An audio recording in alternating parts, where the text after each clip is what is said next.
जिस प्रकार से घटनाक्रम घटित हो रहे हैं दूल्हों के साथ में, अगर इसी प्रकार से घटनाक्रम घटित होते रहे तो आने वाले समय में शायद शादी करने से पहले 10,000 बार कोई सोचेगा। जो अब घटना सामने आ रही है वो घटना सामने आ रही है प्रयागराज के नैनी क्षेत्र से, और ये कहानी है एक कप्तान नामक नवयुवक की, जो कि सपनों में जी रहा था कि उसकी पत्नी आएगी, वो अपने पत्नी के साथ में घूमने जाएगा, ये करेगा, बच्चे पैदा करेगा, ये सारी खुशियाँ उसकी तब स्वाहा हो गई जब सुहाग रात के समय, जब कप्तान कप्तानी पारी खेलने के लिए तैयार था। जैसे ही कमरे में वो इंटर करने की कोशिश करता है तो उसकी पत्नी वैसे ही सामने बैठी थी जैसे कि सबकी पत्नियां सुहाग रात को बैठती हैं, मगर यह सुहाग रात कोई मामूली सुहाग रात होने वाली नहीं थी। जन्म जन्मांतर का जो जख्म है वो उस कप्तान को मिलने वाला था। तो कप्तान जैसे ही धीरे धीरे जाता है दुल्हन के पास, उसकी दिल की धड़कन बढ़ने लगती है, उसके मन में वो सारे मनोभाव तैरने लगते हैं जो उसने सोचा होगा अपनी खुशी एकदम ज़िंदगी बिताने के लिए।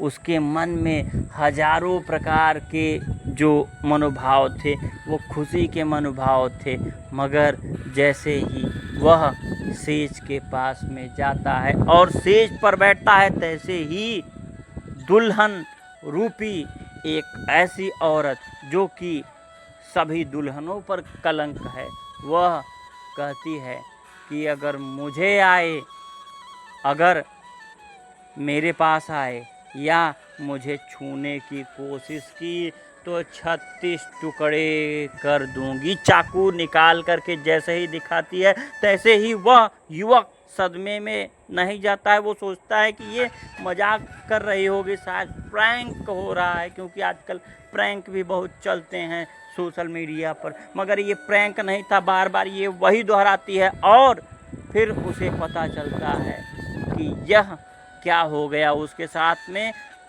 वह एक तरफ लेट गया और रात जैसे जैसे गुजर रही थी वो आराम से सो रही थी दुल्हन, मगर दूल्हा रो रहा था, अपने मन में पता नहीं क्या क्या सोच रहा था। एक पल में ही उसके सारे जो सपने थे वो तबाह हो गया, उसकी पूरी जिंदगी कहें बर्बाद हो गया तो ये अतिशयोक्ति नहीं होगी। मगर वो सोचा कि चलो ठीक है, पहले दिन कुछ हो गया होगा।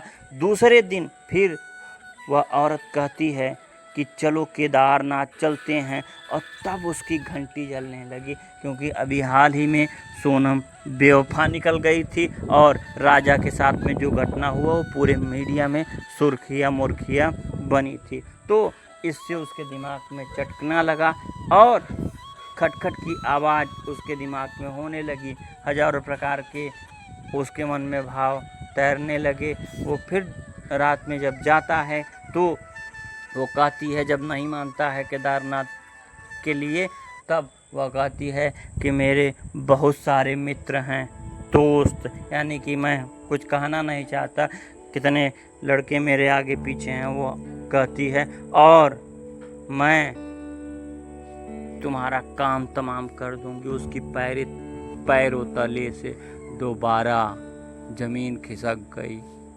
और वह अपने माताजी को अगले दिन बता देता है, और उसी रात वह दुल्हन अपने यार के साथ में फरार हो जाती है। तो आप कमेंट करके बताइए कि प्रयागराज का जो यह दूल्हा था, आप देख रहे होंगे बेचारा, और दुल्हन को भी देख लीजिए, किसी की शक्ल पर मत जाइए। शादी करने से पहले भूत भविष्य वर्तमान सभी का चिंतन कर लीजिए। और मैं तो कहता हूँ कि यह एक विकट समस्या उभर रही है, मगर जो इस साल भारत में या पूरी दुनिया में घटित हो रहा है वह बहुत ही चिंता का विषय है। और भी अन्य बहुत सारी बात आज आप लोगों से करना चाहता था, क्योंकि यह मेरे ही क्षेत्र की घटना है, प्रयागराज।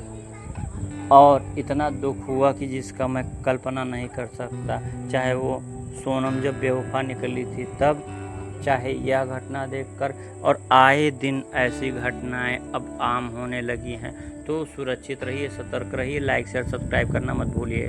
जय हिंद, जय भारत, ऑल द बेस्ट।